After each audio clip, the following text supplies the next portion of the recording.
بسم الله الرحمن الرحیم. ګرانو هیوادوالو، سلامونه او نیکې هیلې مې ومنئ.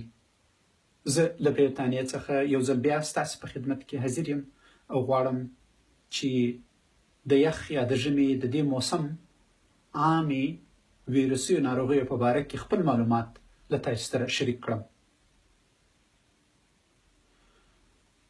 دغه موسم چې د مني له ختمېدو سره الا د پسرلي تر شروع کېدو پورې دربر نیسي، په دې کې عامې ویروسي ناروغۍ چې دوه مختلفې ناروغۍ دي او دواړه تقریبا یو قسم ته نږدې اعراض لري.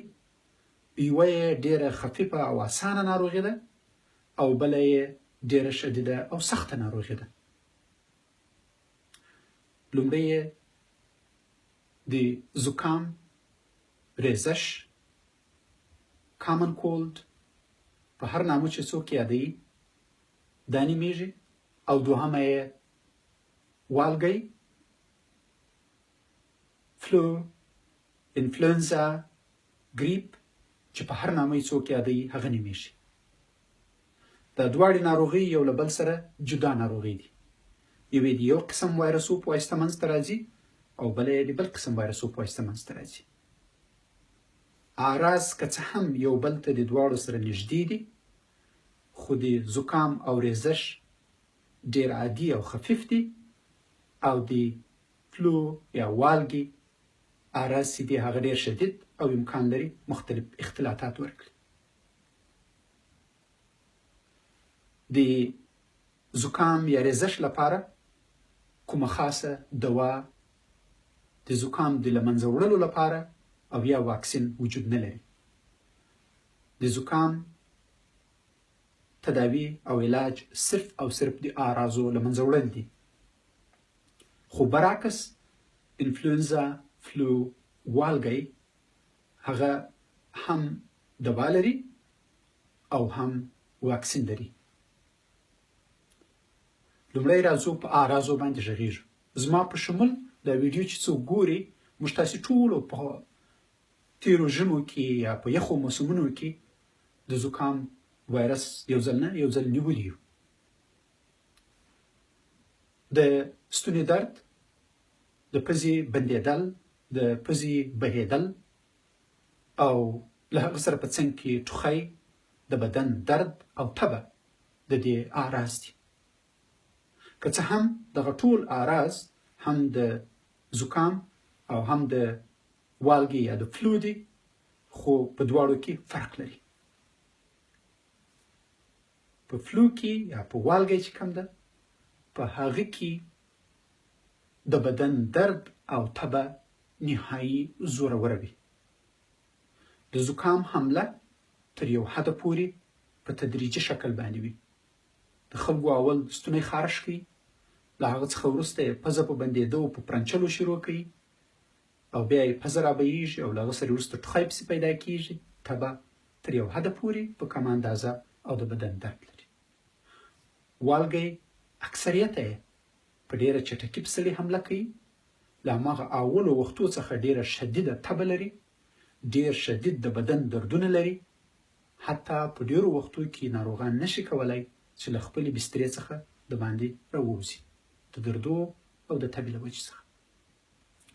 په طب کې یو ډېر عادي متل ده، هغه وایي چې که ډاکټر ته یو ناروغ راغی او ویل یې چې زه والګی یا فلو نیولی یم، له هغه سره دا خبره مه منئ. وجه دا ده چې هغه به په خپله بستره کې پروت و، تر ډاکټره بیا ځان نسوی رارسولی. نو یوه یې ډېره شدیده او بله یې ډېره خفیفه ناروغي ده. دواړه وایرسي ناروغۍ دي. په دواړو ناروغیو باندې انټي بایوټیک هیڅ تاثیر نه لري. مه خپلې پیسې باندې ضایع کوئ، مه تر ډاکټر پورې ځئ، خصوصا که زکام د چا وي. خو که والګی وي هغه بیا جلا خبره ده، د هغه په باره کې به جلا خبرې وکړو. خو د زکام په باره کې صرف او صرف د اعراضو له منځه وړل دي. انټي بایوټیک د بکتریاو په ضد باندې کار کوي. د وایرس او بکتریا ترمنځ ډېر زیات فرق وجود لري. وایرس زموږ تاسې وجود ته ننوځي، زموږ تاسې د وجود د حجراتو د مشینري څخه استفاده کوي، خپل تکثر او تکامل کوي. په خپل ذات یوه حجره نه ده. خو برخلاف بکتریا په خپله یوه حجره ده. د بکتریا د وژلو له منځه وړلو لپاره انټي بایوټیک دي. د هغو د حجرې اکثریتو برخو کې جدارونه له منځه یا دیوالونه له منځه وړي. په دغه وجه باندې دغه دواوې چې د بکتریا لپاره جوړې شوي دي چې انټي بایوټیک نومیږي، په وایرس باندې هیڅ تاثیر نه لري. د وایرس د له منځه وړلو لپاره په جلا شکل باندې دواګانې دي چې هغه ته انټي وایرل ویل کېږي. نو هدف مې دا ده چې د دې ناروغۍ د ژمي د دې ناروغۍ لپاره انټي بایوټیک مه استعمالوئ، مګر په هغو وختو کې که چېرته دا ناروغۍ اختلاطات ورکړي چې زه به یې وروسته درته ذکر کړم. د زکام په باره کې که چېرته ووایم، زکام ویروسي ناروغي ده. تقریبا تر یو هفتې او تر یوه نیمه هفتو پورې جریان لري او له هغه څخه وروسته په خپله زموږ تاسې د وجود معافیت زورور کېږي او دا وایرس د منځه وړي.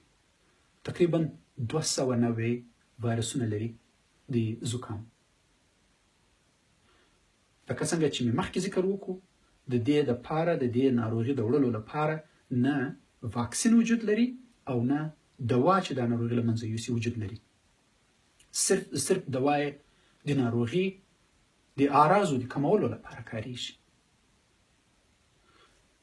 مختلف خلک ډېر مختلف شیان استعمالوي. څوک به عسل ورته خوري، څوک لیمو خوري، څوک ګرم شی خوري، خو چې هر څه خوري هدف دا ده چې اعراض د ناروغي راکم کړي. د طب په اصطلاح کې چې خلکو ته عموما موږ توصیه کوو، هغه د درد دوا ده، عادي د درد دوا پراسیټامول مثلا، او یا له هغه سره په څنګ کې هغه کسان چې د معدې او یا د پښتورګو ناروغي نه لري، هغه له آیبوپروفین څخه استفاده کولی شي د درد لپاره. او د ټوخي لپاره څه وخت چې په اواخرو کې ټوخی په سړي باندې لګېږي، وچ ټوخی، د هغه لپاره ډیکسټرومیټافن په نامه باندې ګولۍ راځي، شربت راځي، هر څه په مختلفو نومانو باندې په بازار کې پیدا کېږي، ورته اخیستی شي تر څو دغه اعراض له منځه یوسي او ټوخی راکم کړي. او له هغه سره په څنګ کې که څوک د شپې خصوصا په خوب کې د پزې د بندېدا او د دې څخه ډېر زیات په عذاب وي، د هغو لپاره د هغه دوا انتخاب کوي چې په هغه کې ډیکنجسټنټ او انټي هیسټامین دواړه وجود ولري. ډیکنجسټنټ او انټي هیسټامین دواړه وجود ولري. د دغو درو شیانو لپاره چې اعراض راکموي طبي شواهد وجود لري. د ویټامین سي لپاره او د زینک لپاره چې اکثریت یې په میوه‌جاتو کې پیدا کېږي، خصوصا مثلا په مالټه کې، مثلا په پالکو کې هم زینک پیدا کېږي او هم ویټامین سي، د هغه لپاره هم طبي شواهد وجود لري. که څه هم ناروغي امکان لري ډېر رالنډه نه کړي، خو په ډېرو وختو کې چې خلک له دې شیانو استفاده کوي امکان لري تر یو حده پورې یې له دې ناروغۍ څخه وساتي. او له هغه سره په څنګ کې د بل شي لپاره چې طبي شواهد وجود لري او د ناروغي مخنیوی تر یو حده ورباندې کېږي، هغه هم د بېخوابي څخه ځان ساتل دي. هغه کسان چې د هغو خوب د 5 ساعتو څخه لږ کاوه، نسبتا هغو کسانو ته چې خوب یې ډېر کاوه د 5 ساعتو څخه، چې لږ یې کاوه هغه 3 چنده په زکام ډېر اخته کېدل نسبتا هغو ته چې لږ یې کاوه. او له هغه سره په څنګ کې د لاسو مینځل او په څه وخت چې موږ تاسې په اصطلاح زکام وي پزه مو بهیږي، د ټیشو څخه استفاده کول، په جای د دې چې یو دسمال یا بل شي څخه استفاده کوي، په وجه یې دې چې بار بار همغه وایرس باندې سړی ځان اخته کوي، خو که د ټیشو نه استفاده وکړي هغه وغورځي، امکان لري هغه په بار بار په وایرس باندې نه اخته کېږي او عمر یې یو څه رالنډ کړي. لاسو مینځل په دې وجه باندې چې اکثریت خلک په زکام باندې په دې موسم باندې اخته وي، دروازې چې خلاصوي د هغه لاس په هینډل باندې په میز باندې لاس ایښی، په بل شي لاس ایښی، له کار نه سړی راسي، په دکان کې دروازه خلاصوي، بل ځای ته هر ځای ته چې ځي له هغه سره څو خلاصونه پرېمینځي هغه وایرس له منځه ځي. بله خبره د والګې یا د فلو یا د انفلوئنزا ده او یا د ګریپ، هغه مکمل جلا وایرس ده یا جلا وایرسونه دي، جلا خاندان د وایرسو ده. د دې ناروغي لپاره هم واکسین وجود لري او هم تداوی وجود لري. خو او همدا ناروغي تقریبا نسبتا د زکام د ناروغي په ضد په مقابل کې په اصطلاح باندې یو شدیده ناروغي ده. امکان لري دا ناروغي په زیاتو وختو کې خصوصا هغه کسان چې عمرونه د 15 څخه زیات وي یا د زړه یا په اصطلاح باندې د شکرې ناروغي ولري، زړه ناروغي ولري، د پښتورګو ناروغي ولري، د ینې ناروغي ولري، هغه کسان چې ماشومان دي او له هغه سره په څنګ کې مخکې مو ذکر وکړو چې د چا عمرونه د 15 کلو څخه اوچت وي، دغه ناروغي د هغوی لپاره خطرناکه کیدای شي. امکان لري په دغو کسانو کې د سینه بغل باعث شي او په ځینو شرایطو کې امکان لري د خلکو د مرګ باعث هم شي. په دې وجه باندې د فلو یا د والګې لپاره په دنیا کې واکسین هم وجود لري. هغه کسان چې په غربي هېوادو کې اوسېږي، خصوصا چې عمرونه یې اوچت دي، ماشومان دي او یا هم مخکې چې مو ذکر کړو چې په دغو ناروغیو باندې اخته دي، باید خپل کلنی واکسین له خپل فامیلي ډاکټر سره خبرې وکړي او واکسین ځان ته ولګوي. هغه کسان چې په ګران هېواد افغانستان کې اوسېږي، هغلته ماته تر ډېره حده درک نه ده معلوم چې آیا دا واکسین هغلته وجود لري او که نه. که یې ولري ښه به دا وي هغه کسان چې عمرونه یې اوچت وي، ماشومان او هغه کسان چې د سږي، د زړه او له هغه سره په څنګ کې د شکرې ناروغي، د پښتورګو او د ینې ناروغي ولري، هغه کسان یې باید ولګوي تر څو پورې په دې موسم کې په دې ناروغي باندې اخته نه شي. دغه دواړه ناروغۍ اختلاطات ورکوي.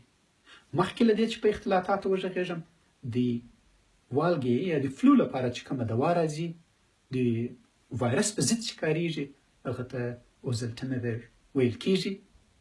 په دغه نامو تقریبا 2-3 قسمه دواوې وجود لري، خو طبي شواهد دا وایي چې نوموړې دوا باید په لومړیو 24 او 28 ساعتو کې یا په 48 ساعتو کې ناروغانو ته ورکړل شي د 15 ورځو لپاره، تر څو پورې چې هغه خپل موثریت ولري. که څه هم په لومړیو وختو کې موږ دا دوا په ډېره عامه شکل باندې د ټولو د فلو یا د والګې یا د ګریپ د ناروغانو لپاره کاروله، خو وروستني طبي شواهدو ډېر زیات دا وښول چې ښه به دا وي چې د هغو کسانو لپاره وکارول شي چې هغه په اختلاطاتو باندې ډېر اخته کېږي. هغه مخکې چې مو ذکر وکړو د هغو ناروغانو لپاره. باقي ناروغانو لپاره د هغو کومه فایده چې وه هغه نسبتا کمه وه، یعنې د والګې یا د ګریپ ناروغي یې تقریبا یو څو ورځې راکموله.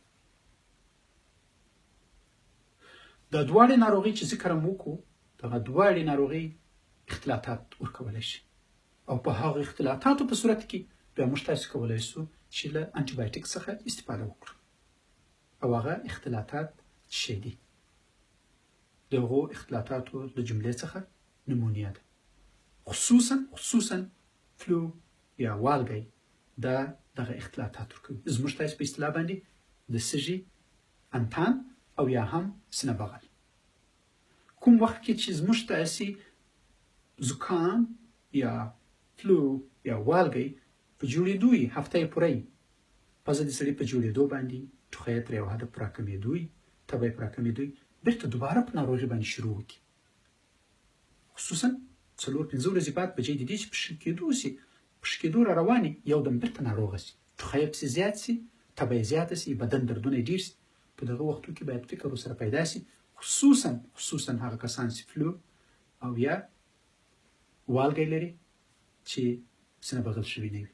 د هغو لپاره بیا تداوي په شفاخانه کې ضروري ده. دوهم اختلاط چې ورکوي هغه هم ساینوسایټس دي. زموږ تاسو په دې ځای کې ساینسونه وجود لري، یعنی خلاوي وجود لري. کله کله دغه وایرسونه د اکثریتو ځایو د بندولو په وجه باندې د هغه ساینسونو د التهاب او له هغه سره بکتریا په دغه ځای کې د التهاب باعث کېدای شي. څه وخت چې دا منځته راسي، د هغو لپاره باید ډاکټر ته مراجعه وشي تر څو انټي بایوټیک ورکړل شي.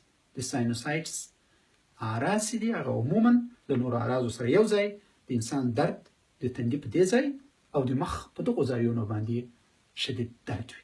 په دغو صورتو کې باید خلک ډاکټر ته مراجعه وکړي تر څو یې په صحیح شکل باندې تداوي وشي.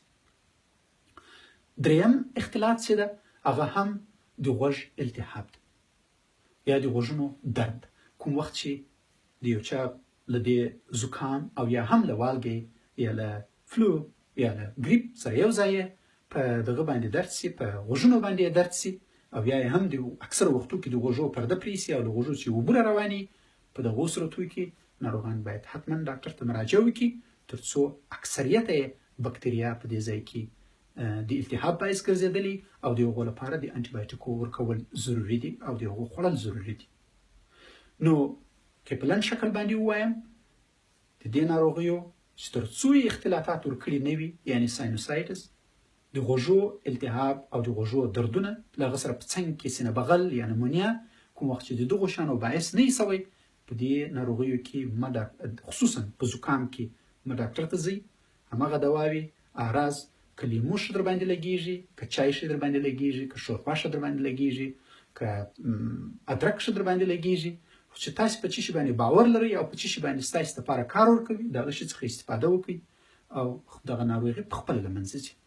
خو د والګۍ په باره کې که مو عمرونه چېرته اوچت او مختلفې ناروغۍ ولري، باید تر شفاخانې ځانونه ورسوي تر څو پورې تداوي وکړل شي. یوه نړۍ مننه، په خدای مو سپاره.